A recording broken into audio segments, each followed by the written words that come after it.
Olá, pessoal, bom dia. Desejo para vocês um dia cheio de possibilidades. Hoje nós estamos aqui para gravar mais um episódio das Advogadas da Sala 21. Estamos aqui com a doutora Flávia, diretamente de Minas, e ela vai nos falar um pouquinho de diretivas antecipadas de vontade. O que seria, doutora Flávia, diretivas antecipadas de vontade? Primeiro, bom dia para todo mundo, né? Bom dia. Diretivas antecipadas de vontade são questões que você coloca para quando você estiver numa situação que você não tenha mais consciência, né? Então, vamos voltar aqui um pouquinho para falar que as pessoas elas têm muita dificuldade para falar de morte, né? É um tabu, né? É um tabu. E hoje nós vamos falar sobre isso, né? Por isso que eu vim assim de pretinho, assim, né? Brincadeira. Mas é sério, né? É uma coisa que é tão normal, a certeza que a gente tem na vida, né? É a única certeza, né? Só que a gente não sabe como. Não, né? A gente só não sabe como.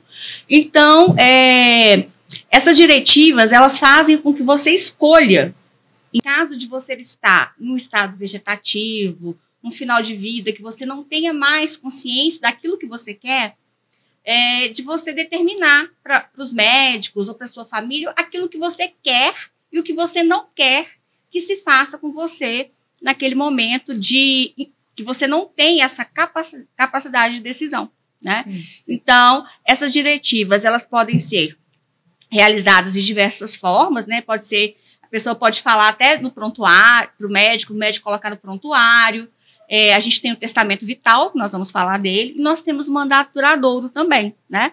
Então, temos 3 possibilidades de fazer essas diretivas. E quando a gente fala, por exemplo, do testamento vital, a gente, que é advogado, a gente remete lá ao direito da sucessão, né? Sim, e não tem nada a ver com isso, né? Então, nós vamos pontuar primeiro o mandato duradouro. O que é o mandato duradouro?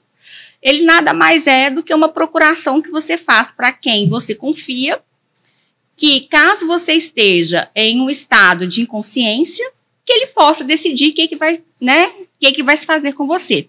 Ah, mas o que, Flávia, assim que vai fazer? Depende, né? Por exemplo, eu fiz o meu testamento vital e eu, no caso, se eu tiver com uma doença terminal, não tiver mais chance de cura, chance de sobreviver mesmo, eu não quero, por exemplo, que ficar sozinha numa UTI, morrer sozinha numa UTI, né? Porque, às vezes, nós não temos a consciência, mas, mesmo assim, eu acho que deve ser muito sofrido, né? Muito solitário você ficar ali numa UTI. A gente sabe, trabalha com direito da saúde, direito médico, tanto que o hospital já é frio, sim, né? Sim. Uma UTI, então, que você não pode ter as pessoas que você gosta do seu lado. Então, isso tudo é colocado, né? Eu sempre dou, por exemplo, como exemplo, uma pessoa que tem um acidente de trânsito, né? Então, você teve um acidente de trânsito, você teve lá uma morte cefálica, né? Então, não tem mais. Ah, mas pode congelar, tem, né, um monte de coisa, a medicina pode evoluir, tudo, vamos fazer preservação. Mas a gente sabe que não é bem assim, né? Sabe. Então, o que eu quero que faça comigo numa situação dessa? O que você gostaria que fizesse? Você gostaria de ir para a UTI, ficar toda entubada lá, com alimentação artificial, com hidratação artificial, respirando artificialmente? Ou você gostaria que fosse diferente com você? Aí, nisso, a gente entra também em 3 questões, em 3 conceitos da bioética, né? Que é a ortotanásia, a mistanásia e a eutanásia.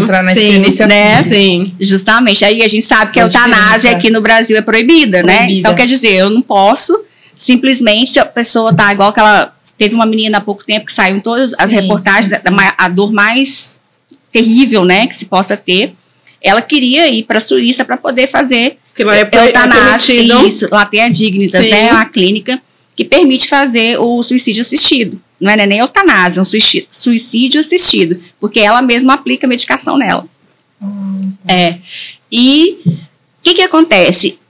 Nós, aqui no Brasil, como eu já disse, a eutanásia é proibida. Então, eu não posso pedir a ajuda de alguém para que eu vá, né? Sim, eu não posso. Isso aí já tá. E nós temos a mistanásia. O que é a mistanásia? É quando o próprio sistema de saúde ele não te dá condições para que você sobreviva tendo determinado tipo de doença. Então, quer dizer, uma falha no serviço público, uma falha no serviço privado que te impede de continuar a viver. E nós temos a ortotanásia, que é o morrer no tempo certo, né? Que era o que acontecia antigamente, né? A morte natural. A morte natural, né? Então, se eu estou lá, voltando ao exemplo do acidente, eu não se pode fazer mais nada por mim, né?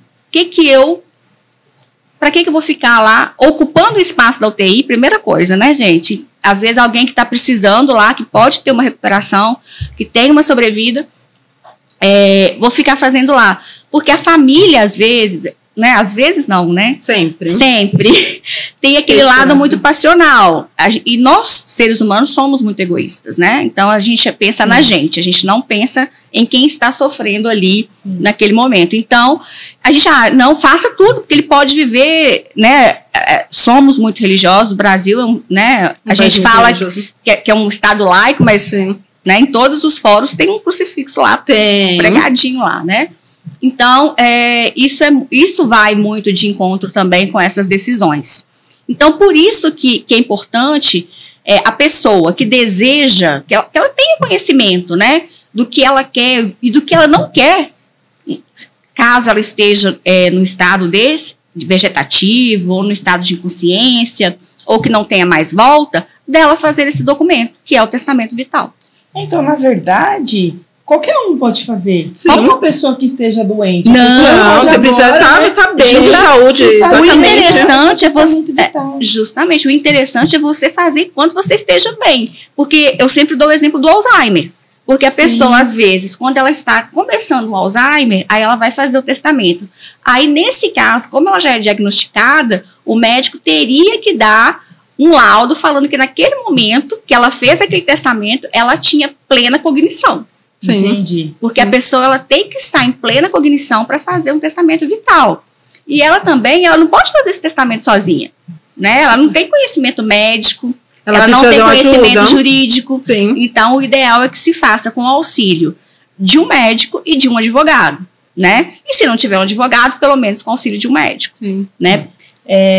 Você falou, Flávia, sobre a pessoa que está no hospital e tem a consciência que não tem mais o tratamento para prolongação da vida dela, ela pode externar para o médico, e o médico ele é obrigado a escrever isso no prontuário. Sim. Né? Tem que estar escrito ali. Não ela pode tem ser só... Isso, porque aí o médico vai fazer a vontade dela, né? Que aí a gente vai lá para a autonomia do paciente, que hoje, né, é muito falado, inclusive nos congressos de medicina, porque antigamente o médico era assim, ele chegava e falava, você tem que fazer isso, isso e isso. Hoje não, hoje ele discute com o paciente hoje é melhor informado, né? Então hoje a gente tem essa autonomia, né? Lembrando que para fazer as diretivas ou o testamento, a pessoa tem que ser maior, né? Entendi. Porque aí a gente tem que ir lá para aqueles requisitos do Código Civil. Agente capaz, objeto lícito e forma não prescrita em lei. Então, a gente tem que estar dentro desses requisitos do ato jurídico perfeito. E onde faz esse documento, Flávia? Esse documento ele pode ser feito no próprio prontuário, né? Eu até ia falar sobre a resolução do CFM, que é a única norma específica que a gente tem sobre essas diretivas, que é a resolução 1995 de 2012. Então, a partir do momento que o paciente falou, o médico escreveu e tem essa resolução do CFM dando esse direcionamento para as DAVs, para as diretivas antecipadas, o médico ele é obrigado a aceitar, acatar essas resoluções. Então, por isso que se eu escrevi lá que eu quero isso e isso, não adianta meu pai, ou minha mãe, ou meu irmão, meu filho questionar depois. Entendi. Só que o médico também, ele pode não concordar com aquilo que eu quis, né? E falar assim, não, eu vou fazer minha objeção de consciência, então eu não quero fazer isso aqui, então vou passar o caso para outro médico. Ele também pode fazer isso. Você pode falar um pouquinho de objeção de consciência, porque nosso público muitas vezes não sabe o que é isso. Tá. A objeção de consciência nada mais é do que o médico chegar para o paciente e falar assim, olha, eu não consigo mais seguir com o seu tratamento, né, ou com a sua consulta, ou o que for, né, o seu relacionamento médico-paciente, em razão de um motivo qualquer que ele tenha. Pode ser íntimo. Pode ser um motivo religioso, pode ser um motivo político, pode ser qualquer motivo, né? Só que ele não pode fazer isso em casos, por exemplo, de urgência e emergência, né? Isso aí é proibido, porque ali ele tem que fazer de qualquer forma. Sim. Mas num caso de um tratamento e tudo, ele pode fazer essa objeção de consciência, porque porque seria contra a consciência dele, contra os princípios dele, sim. Né? Então, vamos supor, ele não quer tirar desentubar, por exemplo, né? Porque tem a desentubação.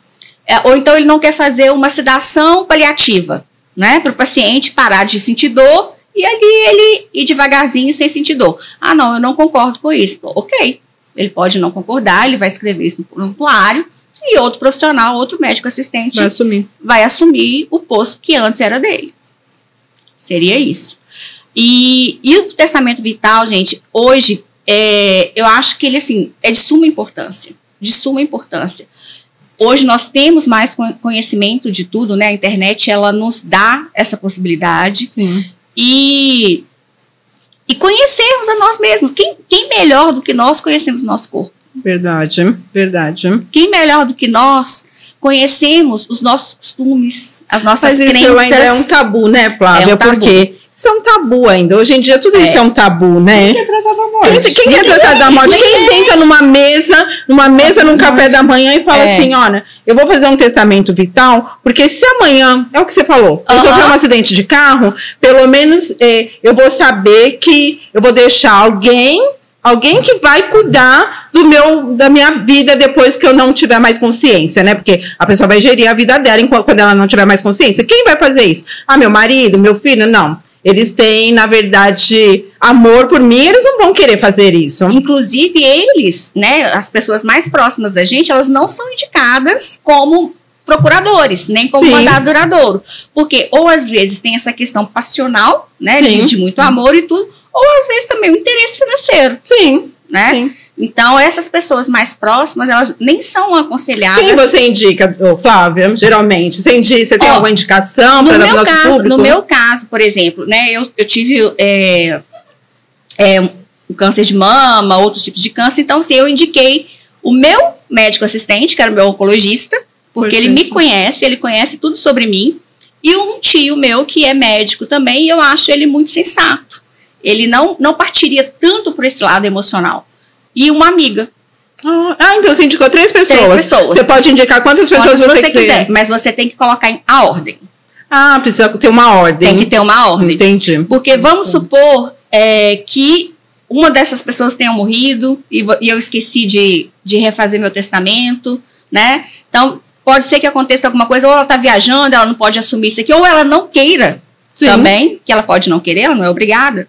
Né? Então eu coloquei 3 pessoas em ordem. Mas quando você faz esse testamento, você avisa essas pessoas? Aviso. Tá. Inclusive, no meu caso, e eu indico a todas as pessoas para quem eu faço testamento, entregar uma cópia àquela pessoa que você colocou como seu procurador. Olha, importante, né? Entendeu? Porque a pessoa não ser pega de surpresa. Justamente. De repente o hospital liga e fala, preciso de tomar uma decisão. A pessoa vai falar, mas eu nem sabia o que é isso, o que está acontecendo. E quando você faz o testamento, você tem que dar essa notícia para as pessoas que você fez, porque senão acontece alguma coisa e ninguém sabe que você tem seu testamento vital, né? Então, você tem que comunicar o fato. E o ideal é que fique uma cópia no seu prontuário também, né, Flávia? Esse é o ideal, o ideal mas o problema é o seguinte, vamos supor, meu prontuário é lá de Minas, acontece alguma coisa comigo aqui em São Paulo. Entendeu? Então, quem que eles vão comunicar primeiro? A minha família. Sim. Então, às vezes, não é todo mundo da minha família que sabe que eu tenho esse documento. Geralmente, os mais próximos, sim. Né? Agora estão sabendo, né? Agora todo mundo sabe. Não, inclusive, meu irmão fala assim, eu vou contestar esse documento seu na justiça, porque vai ser o que eu mandei. Ele é advogado também. Tá. Eu vou contestar, porque vai ser o que eu mandar. Não é você que manda. Pois eu vou mandar na minha vida até nos meus últimos dias. Ninguém manda, não. Me surgiu aqui uma dúvida. Uma dúvida ou um debate, né? Para a pessoa ela manifestar, né, as diretivas dela, ela tem que estar no poder, tem que ter autonomia, né? Ela tem que estar lúcida, né? Sim. E aí, por exemplo, uma pessoa, ela sabe que ela está com uma doença, né? É difícil, mas assim, não foi o fim ainda, né? E ela deseja e faz o documento de diretivas, né? Mas só que o médico, ele ainda sabe que dá para ter alguma outra alternativa. Ele é obrigado a seguir aquele documento ou ele é obrigado a seguir com tratamento? ele obrigar, é aquilo que a gente falou, hoje a autonomia do paciente, ela sobressai a qualquer coisa. Se ele não quer aceitar aquele pedido do paciente, aí ele vai fazer a objeção de consciência dele. Entendi. Vou te dar um exemplo que aconteceu semana passada. Tá. Um atleta olímpico, vocês ficaram sabendo que amputou o dedo? Não. Ele é um atleta olímpico e para ele ir para as Olimpíadas, ele quebrou um dedo. Sim. Aí, para ele engessar o dedo, ele não poderia ir para as Olimpíadas, porque não tinha tempo de recuperar. Então, qual que era a solução? Ele amputar metade do dedo. Aí ele conseguiria ir para as Olimpíadas. Meu Deus. E aí? O médico dele falou, eu não vou amputar seu dedo. Objeção de consciência. Eu não vou amputar. Ele arrumou um outro médico que amputou o dedo dele. Gente. É um dilema bioético. Sim, entendeu? É um dilema bioético mesmo. Então, o que faria aqui no Brasil? Porque a gente sabe que, por exemplo, no caso de um atleta olímpico, que é um caso super mega específico, ele 4 anos treinando para entrar, para se classificar, chegar numa Olimpíada, né? Sim. Que às vezes é o sonho da vida dele. Então, quando a gente vai fazer essas questões de testamento vital, a gente pensa o quê? Na dignidade da pessoa. Sim. Né? A dignidade dela. Então, quer dizer, o que adiantaria ela estar lá com tratamento conservador, com o dedo inteiro, mas não ter ido para as Olimpíadas? Isso ia fazer dele uma pessoa feliz. Sim. E talvez pudesse ser a última Olimpíada dele. Nós não sabemos. A gente não sabe o que vai acontecer Exatamente, no dia da manhã, né? Nós não sabemos. Então, isso aconteceu. Em todos os grupos que eu participo de debate, de ética médica, de direito médico, colocaram o caso desse atleta, que foi para lá e ele tá lá com esse dedinho aqui amputado, assim, ó. A metade do dedo amputado. Quer dizer, aquilo ali para ele não seria nada em razão do sonho dele participar de uma Olimpíada. Porque o sonho dele era muito maior do que o dedo. Justamente. O sonho dele era muito maior. Então, na verdade, é isso. Tinha que ser um dedo muito grande para ser o sonho, né? É verdade. Eu acho que um assunto também que é legal para colocar aqui em pauta é as diretivas antecipadas de vontade e os cuidados paliativos. Sim. E só falando aqui um pouquinho, Thaís, também, que esse testamento vital, e tanto as diretivas, ele pode ser revogado a qualquer momento. Sim. Entendeu? Ele é revogável, você pode mudar. Eu não penso mais. Quando eu faço o testamento para as pessoas que vêm me procurar para eu fazer, eu dou um questionário. Eu quero saber o que ele acha da vida, o que é vida boa para ele, qual que é a religião dele. Eu não vou chegar... Porque tudo isso influencia. Justamente. Entendeu? Porque a religião, às vezes, ela sobrepõe tudo isso, né? Justamente. Então, assim, eu não posso impor para ele o que são as coisas. Então, se ele já vem com conhecimento, eu ainda faço, assim, uma entrevista para me saber o que ele quer, né? Igual, por exemplo, você colocou, vamos colocar os cuidados paliativos, isso, né? Hoje, por exemplo, as pessoas têm uma imagem, penso eu, completamente errada de cuidados paliativos, Sim. justamente porque nós temos poucos médicos paliativistas. Sim. Né? Sim. E são raros. Tem hospitais enormes que não tem médico paliativista, né? Então, o que é cuidado paliativo? É um cuidado com o paciente que não tem mais cura para determinada doença, né? Então, uma pessoa que vai cuidar da sobrevida da pessoa, vamos dizer assim, né? Sim. Eu acho esse nome péssimo. Né? Então, quando eu fiz cirurgia, todo mundo falou assim, agora eu sou sobrevida, meu filho, agora é super vida. Agora eu vou viver super. Sim. Entendeu? Então, assim, tem pacientes que com 30 e poucos anos foram diagnosticados com o quê? Câncer de mama metastático. Ele não tem cura por conta da metástase. E vivem até 50, 60 anos, né? Com cuidados paliativos. Sim. Né? Então, porque dá a impressão, quando você fala em cuidados paliativos, que a pessoa está no final da vida. No leito de morte. No leito de morte, não é? Verdade. Você fala assim, fulano tem cuidado paliativo. Morreu já, daqui quantos meses? Daqui 2 meses ela morreu? Essa é a impressão que nós temos, né? A maioria. A impressão eu tinha antes de conhecer. Claro! Não, agora é só tratamento paliativo, quer dizer, você já pensava que essa pessoa na outra semana vai morrer. Sim, você pensa isso, é verdade. Os diabéticos vão ficar com raiva de mim aqui agora, mas eu falo, os diabéticos vivem cuidado paliativo desde o dia do diagnóstico deles. Sim, é verdade. Porque é uma doença que não tem cura. Né? E aí você faz tantas restrições que, na verdade, você está no paliativo mesmo. No paliativo. Mas sabe o que acontece? É que é um assunto que não é divulgado. Não. Que nem você falou, não tem médicos especialistas, né, para explicar, ou reportagens, né? É falta de conhecimento. Mas eu acho que, assim, quase todas as doenças, isso é muito complicado. Porque quando você fala de um câncer de mama, A Flávia é uma prova viva disso. Você fala de um câncer de mama, você fala assim, nossa, a pessoa vai morrer quando será? Não vai, Flávia? A pessoa fica pensando já assim, te olha com a piedade. com uma piedade, não é? Ó, nós conhecemos, nós fomos no Altas Horas, e nós conhecemos uma senhora lá no Altas Horas, que ela foi até com a Dadalto, a Luciana Dadalto. E assim, essa mulher tinha uma vitalidade, uma vontade de viver, assim, que eu nunca tinha conhecido uma pessoa que tivesse câncer, que ela tinha tanta vitalidade, tanta força de vontade. E aí você falava assim, mas ela tá nos cuidados paliativos. Aí você pensa, quando eu escutei isso, eu falei assim, nossa, ela deve estar bem doentinha. Mas ela não tava, ela tava super feliz, estava super animada, estava programando para o futuro, ela tinha planos. E aí você fica assim pensando, como que as pessoas fazem uma imagem errada de uma outra, não é? É porque é um pré-conceito. É um conceito que você tem sem ter conhecimento. Exatamente. Você já julga antes de você saber, não é? Você falou da Luciana Dadalto, ela era acompanhava muito a Ana Michele, a Ana Mi. Não sei se vocês conheceram. Sim.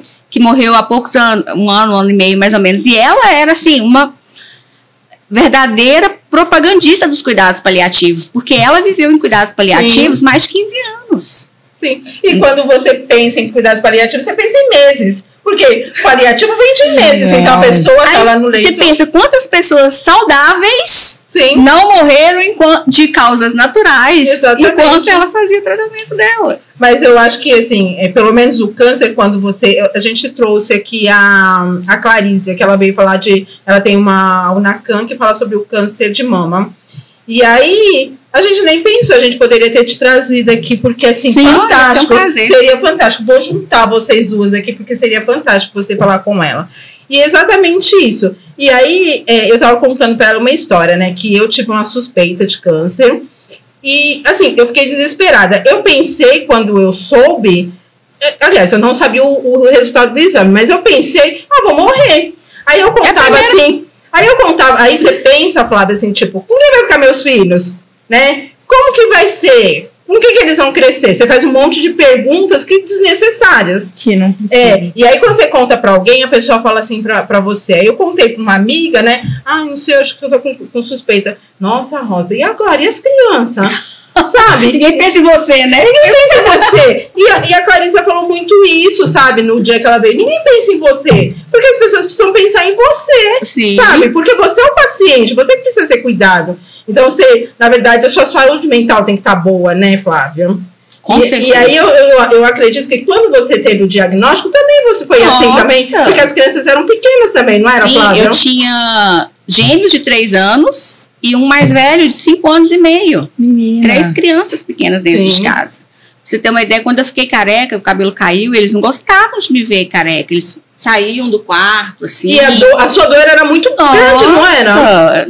Muito. Nossa. Então eu acredito que as pessoas que fazem tudo isso. Então, na verdade. É muito engraçado, Rosa. Eu vou te contar uma. Quando eu descobri, eu senti um nódulo na mama e fui fazer o exame. Meu médico disse: Flávia, isso aqui não tá me parecendo coisa boa e tal. Vamos fazer já a biópsia de uma vez e tal. Aí eu fiz a biópsia e eu morava numa cidade mais ainda no interior do que eu moro hoje.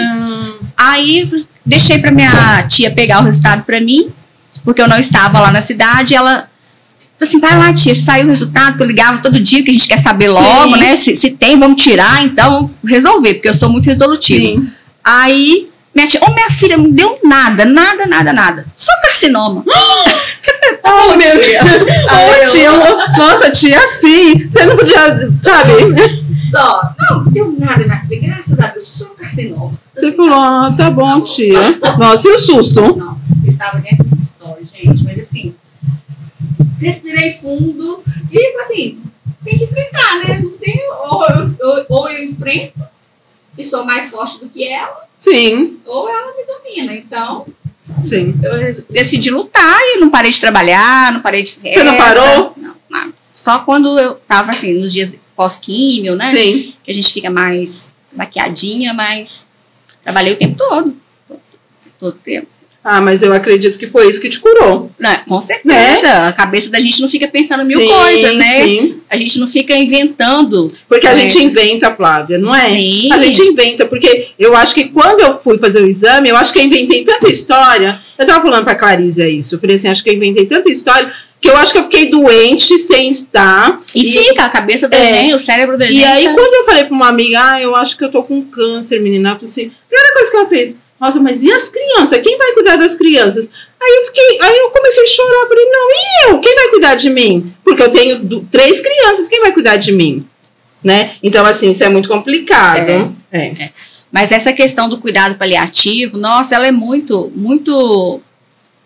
Ela não é estruturada ainda, ela não tem muito conhecimento, né? Eu acho que as pessoas precisam buscar mais conhecimento em relação aos cuidados paliativos. Mas então, esse que é o objetivo do nosso canal, Flávia, trazer as pessoas, a população, a sociedade, para entender mais um pouquinho, né? Porque assim, muitas vezes as pessoas falam em termos jurídicos, e a população não entende, porque se você for falar para a pessoa o que é uma ortotanásia, o que é... Sabe, se você for começar a falar coisas técnicas, nós somos estudiosos, nós sabemos, a população não sabe. Sim. E aí eles vão ficar pensando assim, tá, eu vou procurar na internet, e daí, qual que é o resultado? Porque quando você procura qualquer coisa na internet, a internet te traz qualquer coisa, qualquer informação. Não é isso? Com certeza. Então, assim, a ideia é essa, que a gente traga pessoas aqui, então nós estamos chamando os amigos, né? Então, nós estamos chamando os amigos, né? Então, a ideia foi essa, a gente falou assim, vamos chamar os amigos, para os amigos falarem para as pessoas, para a população, algum tema que seja relevante, né? Que aí nós falamos de prontuário médico, e aí a gente está encaixando, as coisas vão se encaixando. Então, falamos de pacientes oncológicos, agora você está falando do testamento vital, exatamente para isso, para as pessoas saberem o que é uma coisa, o que é outra, e se a pessoa tiver dúvida, ela vai nos perguntar, vai no nosso canal trazer, aí a gente vai trazer mais profissionais para que a gente consiga entender tudo isso e fazer um bom bate-papo aí, é isso. E uma coisa que sempre pergunta também, desculpa te interromper, Thaís, e como que eu faço esse documento? Gente, prontuário, igual a gente falou, fala pro médico. Sim. Você pode escrever à mão, desde que você dê conhecimento para outras pessoas, e eu aconselho, a fazer da forma que eu fiz, né? Formalizar num cartório de notas, né? Então, quer dizer, por quê? Porque se alguém quiser ir lá procurar, ele vai estar lá. Perdeu, público. É público. Entendeu? Então, assim, tem gente que é mais reservado também não quer, né? A gente aceita também. Por isso a importância desse questionário antes de fazer o testamento. Sim, porque aí você sabe se a pessoa é casada, se a pessoa tem filhos, não é isso? E o que ela pensa, sabe, Rosa? Porque eu acho assim, o que é vida boa pra mim, não é vida boa pra você. O que é dignidade pra mim, pode não ser dignidade pra você, nem pra Thaís. E o que é importante pra mim, de repente pra você não é. Porque eu costumo falar que às vezes tem uma coisa que na sua casa é certa e na minha é errada, e vice-versa. E assim é tudo na vida. Não quer dizer que eu tô errada e que você tá certa. E assim é tudo na vida, né, Flávio? Assim é tudo. E se todo mundo aceitasse, assim, o mundo ia ser muito melhor, não ia? Não ia ser polarizado do jeito que estamos hoje. É verdade, é verdade. E lembrando que essas diretivas, elas são diferentes daquelas questões de religião que a gente apontou um tempo atrás, né? Que tem religião que o paciente não aceita transfusão de sangue, né? Sim. E aí é diferente de uma diretiva, né? Bem diferente. Sim. Você pode até colocar no seu testamento que você não quer uma transfusão de sangue. Dependendo do caso. Dependendo da sua religião, você pode colocar. Mas dependendo do caso, né? Não, é por isso que eu tô falando. Quando você faz o testamento, eu podia ter trazido o meu aqui hoje. Você coloca assim, em caso de que eu esteja sem consciência, em estado de finitude de vida, porque hoje não pode nem colocar estado terminal. Estado de finitude. Só nesse... Mas só que as diretivas antecipadas, elas são diretivas que você antecipa, caso você não possa decidir naquele momento. Porque vamos supor que você vai ter. Vamos supor, igual, por exemplo, você falou aí das religiões que não aceitam a transfusão de sangue. Isso. Então eu posso colocar lá que em qualquer oportunidade eu não aceito isso. Mesmo que eu tenha perspectiva de que eu vá viver. Sim, mesmo que eu tenha perspectiva de que eu vá viver. Por quê? Primeiramente, é a autonomia do paciente e segundo, Para determinadas religiões, se a pessoa ela é transfundida, ela é considerada impura. A própria sociedade dela não aceita. A família rejeita. Sim. Então, isso é uma questão cultural muito grande. Que precisa ser respeitado. Justamente. Que precisa ser respeitado. Porque pra gente, de repente, isso é muito tranquilo. Eu vou lá, faço a transfusão e tudo bem. Mas pra esse público, não, né? Aí, por exemplo, em caso de criança, né? Aí, o que o povo faz? O que os médicos fazem? A orientação é o quê? Faça. Porque o pai tá seguindo essa religião. A criança não quer dizer que ela vai seguir. Sim. Entendeu? Então, você está perdendo uma vida ali, talvez seja o caso, porque se você não transfundiu, só que é uma criança, ela não tem ela não pode sofrer as consequências em razão de uma decisão do pai. E tem casos assim, um tema bem interessante. E tem casos assim, onde foi feito o procedimento e o pai foi lá e processou o médico? Vou te contar. Teve, é interessante. Não processou, olha para você ver. Até um caso de um médico muito conhecido meu, ele é cirurgião, e houve um acidente de trânsito, 2 filhos estavam nesse carro, 2 filhos de um senhor estavam nesse carro, eles chegaram os 2 inconscientes dentro do hospital. Aí quando chegou, o pai chegou e falou assim, eu não quero que faça transfusão, porque nós somos da religião tal e tal. Um dos filhos faleceu, não sobreviveu, não foi em decorrência de não transfusão, foi em decorrência dos ferimentos mesmo. Sim. E o outro filho precisava de transfusão. Aí o médico, o que ele fez? Ele transfundiu. Primeiro que não tinha nada escrito, né? Era o pai que estava falando, o cara era maior, né? A vítima era maior, ainda que fosse menor. Aí, tá bom, ele transfundiu, ele ficou bravo com esse médico a princípio e tal. Ele ficou quase 40 dias se recuperando no hospital, porque foram lesões muito graves. Aí eles voltaram, depois de uns 60, 90 dias, no consultório médico desse médico. Aí o pai pediu desculpa para o médico, pelo jeito que o tratou, e falou que agradeceu por ter salvado a vida do filho dele, porque o outro tinha falecido. E falou assim, e aí, doutor, nós mudamos de religião. Porque, na verdade, a vida do filho dele era mais importante do que a religião. Mas, às vezes, tem outro que vai ser o contrário. Exatamente. Por isso que você não pode falar nada. A pessoa precisa pôr na balança tudo isso, né? Então, vamos lá. Essa diretiva antecipada de vontade deve estar escrita. Ou através de um testamento vital, ou através do mandado. Não, o mandado não. O mandado é quando você designa uma pessoa para decidir para você. Sim, a pessoa vai decidir, né? Ou através de uma externação de vontade para o médico. Isso. Certo?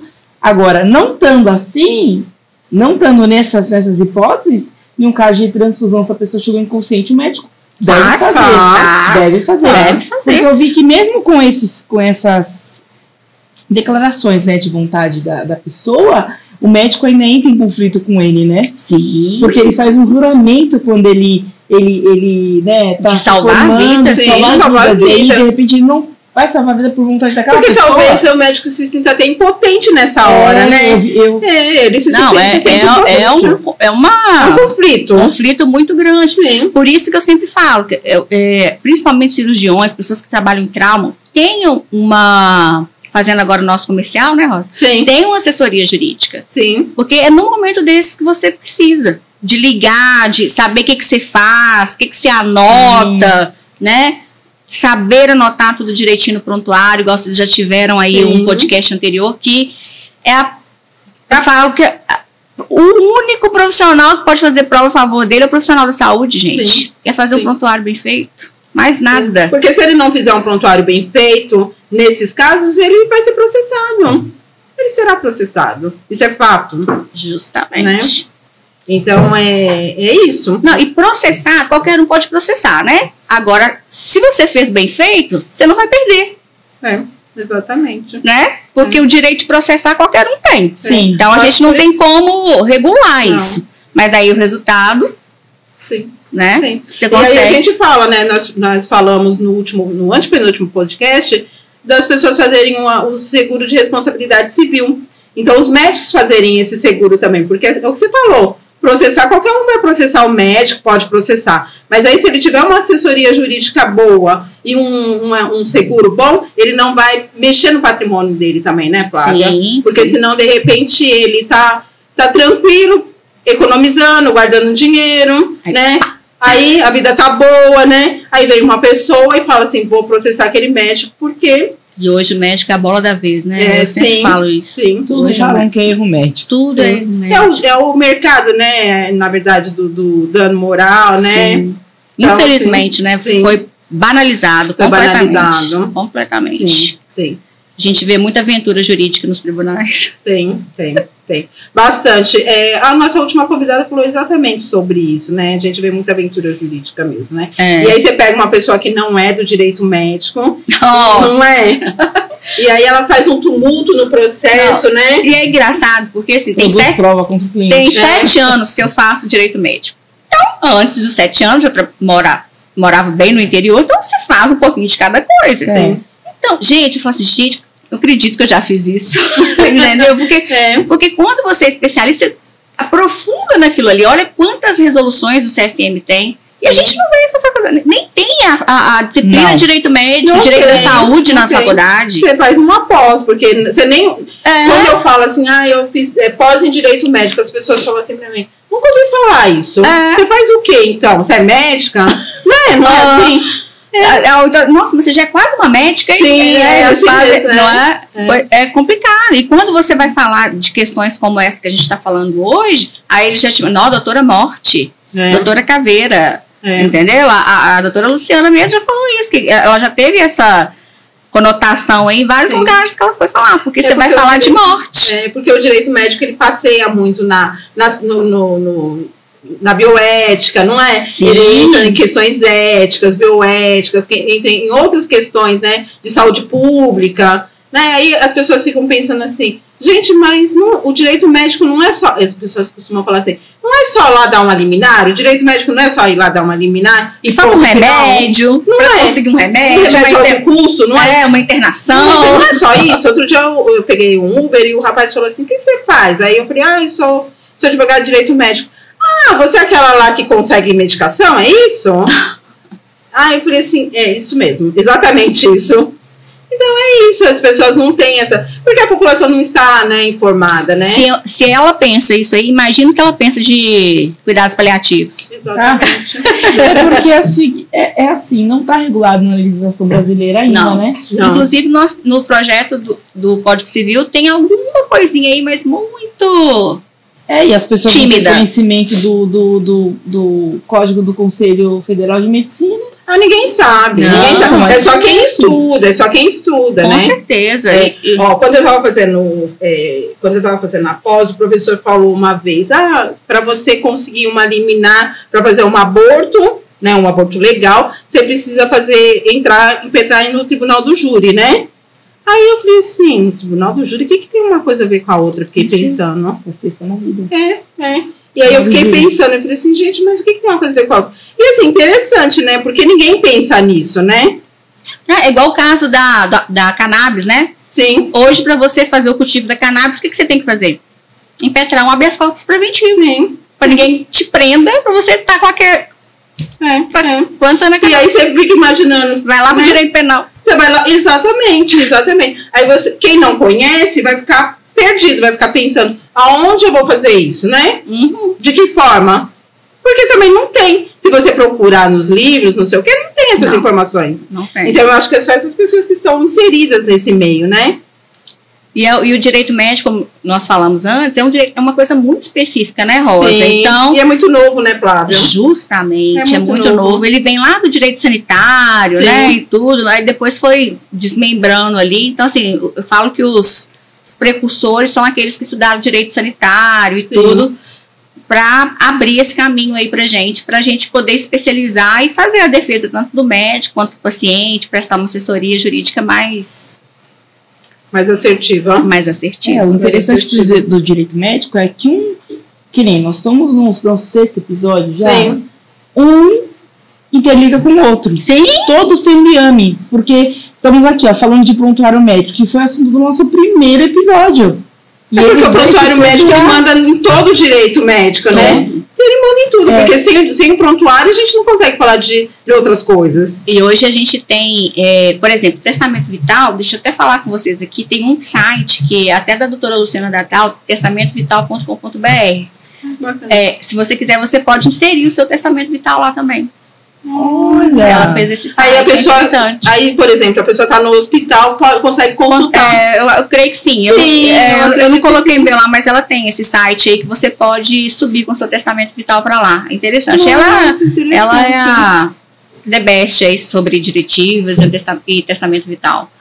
É muito interessante, assim, ela foi tese de doutorado dela, assim, ela aprofunda muito esse tema. Quando ela começa a falar, você simplesmente para pra ouvir, não é? Você viaja. Você viaja, porque assim, ela fala sobre alguns temas que são polêmicos, mas ela traz com uma leveza, não é uma propriedade, uma leveza, que você fala assim, nossa, interessante esse tema mesmo, né? Porque você fica pensando. Porque quando as pessoas falam, aquela Flávia falou, quando você começa a falar, a pessoa fala assim, lá, vem a doutora morte, né?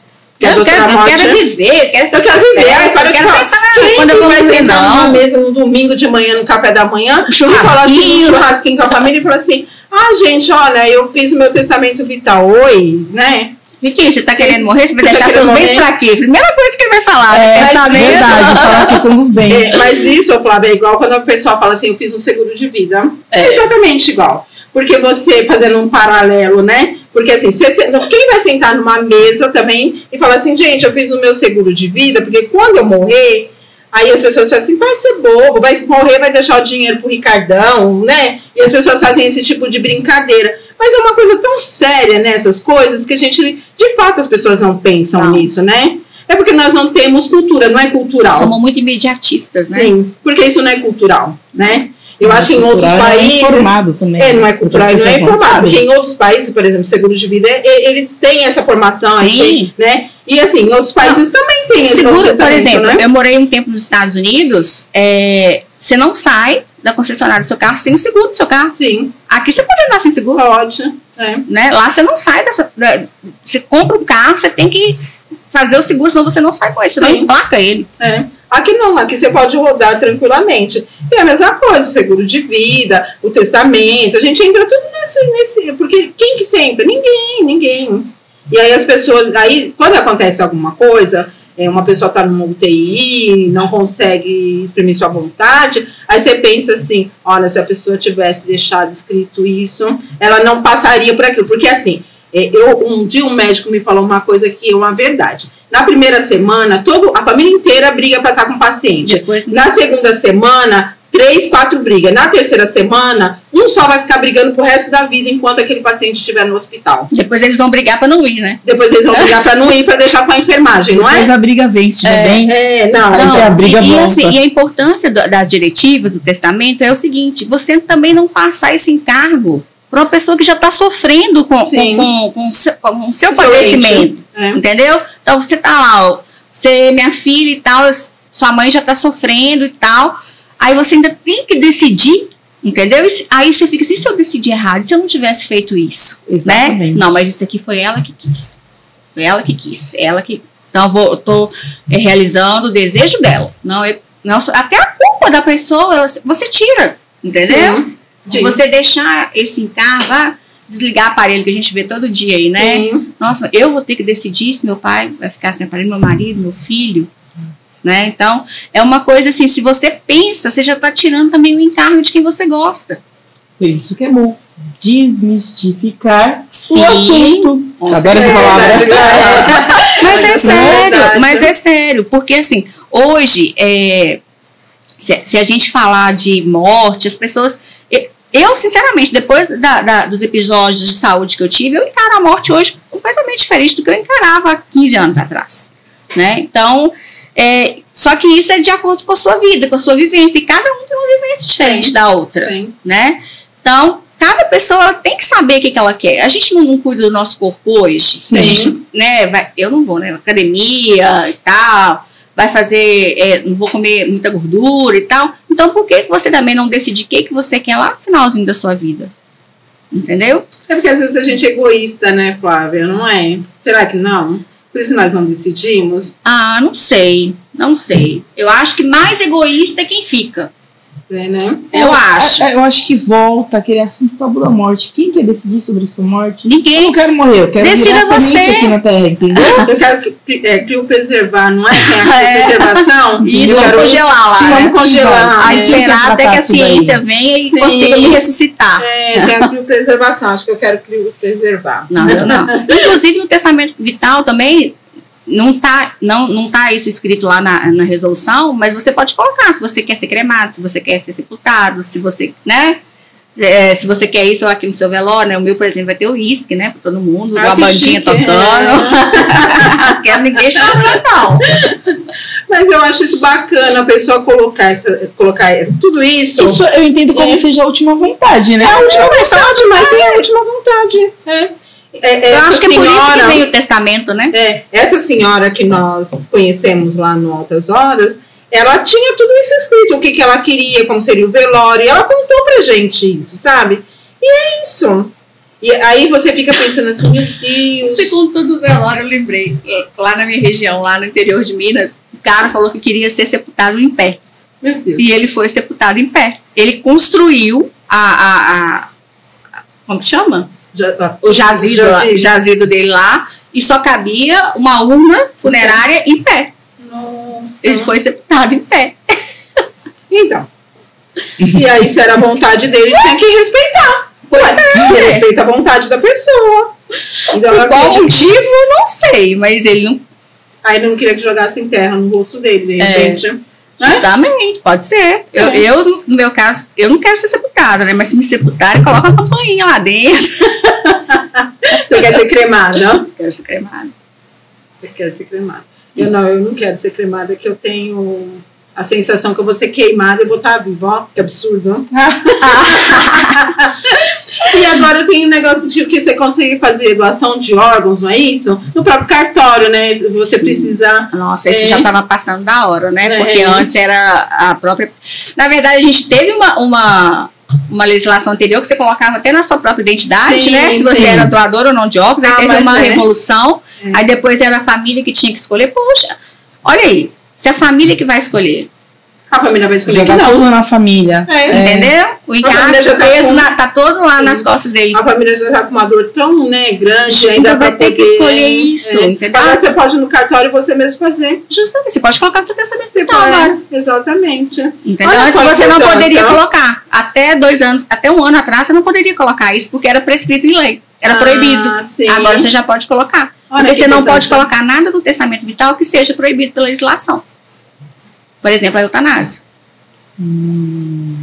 Agora você pode colocar. Olha que importante. A doação. Um assunto de extrema importância. Depois nós vamos colocar vamos pedir autorização para a doutora Luciana da Dalton e vamos colocar o link dela Ela lá. vai amar A divulgar gente o coloca o link dela lá para as pessoas pessoas entrarem no site. as pessoas terem conhecimento, porque eu acho que é importante as pessoas terem conhecimento sobre isso. Com certeza, com certeza. Eu acho assim, quando eu conheci, porque eu também, né, eu vim conhecer já com... Eu tenho hoje 25 anos de formada, eu tinha mais de quase 20 anos já, quando eu fui conhecer isso aí, olha pra você ver. Eu acho que nós conhecemos na mesma época, Flávia, Foi. lá em Brasília, Sim, que a gente conheceu a Luciana da Dalton. Naquela época eu já tinha feito o curso dela. Você já tinha feito? Já tinha feito o curso dela. Aham. Foi quando ela foi lá. Aquela época eu a conheci pessoalmente. Ah, tá. Foi quando eu conheci pessoalmente. E ela coloca algumas coisas interessantes, sabe? Algumas matérias interessantes, ela faz alguns comentários muito, muito bons sobre isso. Aqui, sobre Acessei o site aqui, ó. Esse portal tem o propósito de centralizar informações sobre conteúdo sobre manifestações de vontade. Olha que tá vendo? É bem interessante. Sim, sim. Depois a gente coloca no link no nosso... Para as pessoas... para as pessoas acessarem, se elas tiverem interesse em fazer, como que faz. Colocamos nos comentários ou na própria descrição, né, do nosso vídeo. É interessante para as pessoas conseguirem acessar, já que é um assunto que está sendo colocado aqui. Sim. Aí se as pessoas tiverem interesse para fazer, que procure uma assessoria jurídica e procure seu médico, né, para que eles façam juntos, né? Com certeza. Não adianta você fazer sozinho, porque você não vai ter nem conhecimento, nem jurídico e nem médico. Então você não tem conhecimento técnico nenhum. Mas às vezes você sabe que você não quer ser entubada, por exemplo. Mas isso tem um nome para você colocar lá. Você não quer que tire o seu tubo. Então tem um nome para você colocar lá. Você quer ser sedada, né? Então tudo tem os caminhos certinho e tem que ser explicado, né? A gente tem que deixar isso bem claro.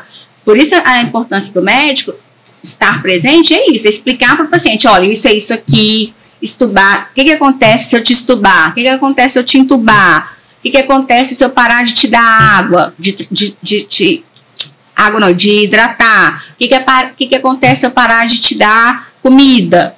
Né? Medicação. Sim, sim. Entendeu? Isso tem que estar explicado. Então, por isso que é importante esse acompanhamento de de uma pessoa, um profissional que tem conhecimento da área, né? Do médico, principalmente. Porque se a pessoa for fazer, ela vai colocar, às vezes, até coisas que não pode, a lei proíbe. Justamente. Né? E depois vai ser contestado isso. Porque essa é a ideia, que não seja contestado, né, Flávia? Seja contestado. Porque se a pessoa fizer de qualquer jeito, possa ser que ele seja contestado, aí não valeu de nada. E um outro tema para vocês também, que é interessante depois, são as diretivas antecipadas psiquiátricas. Nossa, interessante. É quando você deixa também escrito, no caso de você tiver um surto psiquiátrico. Muitas pessoas que têm doenças psiquiátricas, sim, assim, interessante. É muito interessante também.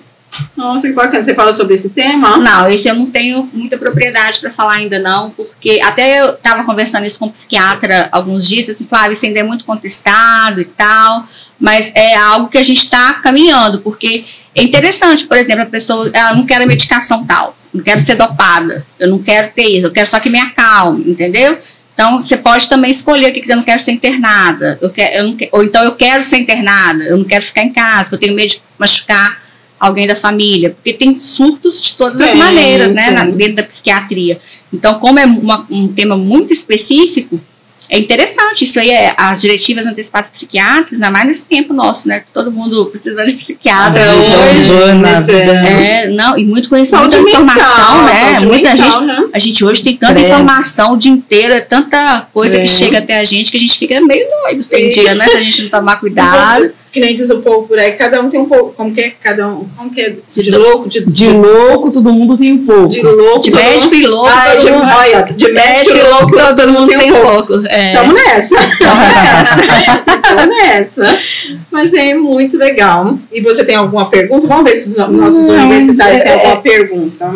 Porque nossos universitários, eles perguntam. Viu, que legal. A gente tem uns universitários aqui que fazem umas perguntas. Vamos ver. Vamos ver se o tema foi interessante, né? Mas o tema é muito interessante, Flávia. É muito interessante. Eu acho também, eu acho. Gosto. Além de ser interessante, a gente está quebrando um tabu, né? Eu acho. Porque é assim, você vai tratar da sua morte, tá bem, mas... O que quebra tabu? Conhecimento. O que gera medo? Desconhecimento. O desconhecido gera o medo. Porque quando você não sabe, você não consegue prever o que vai acontecer, você tem medo. Justamente. Né? E quando você consegue prever o que vai acontecer, na verdade, você ameniza esse medo, né? Nossos universitários não perguntaram. Você tem alguma pergunta, Thaís? Não, ela já esclareceu que esse tema não está regulado ainda na nossa legislação brasileira. Apenas só pela resolução pela mesmo. resolução médica, né? Que as formas que devem ser feitas, né? As manifestações de vontade. Sim, tem que ser feito em cartório. Vital. Ou manuscrita por um médico, desde que a pessoa ainda esteja no estado de autonomia, né? Sim. De saber o que ela está falando. Quando você delega isso para alguém, através do mandado. E seria interessante ser umas 3 pessoas, como a doutora Não, porque o mandato duradouro é como se fosse uma procuração. Sim, é uma procuração. São 2 documentos diferentes. O mandato duradouro, você faz uma procuração e fala assim, olha, eu estou passando para essa pessoa aqui, ela vai decidir tudo da minha vida se eu não puder decidir. Entendeu? Então, isso é um mandato duradouro. O testamento vital ele é mais abrangente. Ele tem tantas diretivas quanto o mandato lá dentro. Ah, sim. Entendeu? São 2 documentos em um só. Em um só. Entendi. Isso. São 2 documentos. Resumindo, são 2 documentos em um só. Essa é a verdade. Então é isso, gente. Se tem alguma coisa para falar mais, Flávia? Acho que não. Só para as pessoas lerem um pouquinho mais, né, sobre esse assunto, ter um conhecimento. porque eu acho que conhecimento nunca ocupa espaço, eu sempre tenho esse lema comigo. Eu também acho. E é bom a gente ter, né, saber o que você quer, tirar, igual eu falei, dos ombros dos familiares, das decisões que às vezes você já quer fazer, né? Você já tem o peso dos entes. Entendeu? Eu acho. Ele vai saber decidir por você. Você já decidiu quando você estava consciente. Sim, justamente. Hoje a gente preza tanto pela nossa autonomia e tudo nessa vida, né? Então por que não tê-la nesse momento? Pela morte. Sim. Né? Então é isso. Então, gente, é assim, nós estamos caminhando para o final. Foi uma honra estar aqui com a doutora Flávia. Muito obrigada. Ela veio de Minas aqui para nos prestigiar. Muito obrigado. E esperamos você para uma próxima oportunidade. Falar sobre um outro tema. E é isso, gente. Foi o que eu falei no começo. A gente está chamando os amigos. A doutora Flávia é uma amiga que nós nos conhecemos em Brasília. Nós gostamos, nosso grupo gosta muito dela. E nós vamos chamá-la das próximas vezes também. Estamos finalizando mais um episódio do nosso podcast Advogadas da Sala 21. Você que ainda não nos segue nas redes sociais, por favor, nos siga, né? Compartilhe, que em breve teremos mais novidades. Obrigada. Obrigado, tenha uma boa tarde. Tchau, tchau.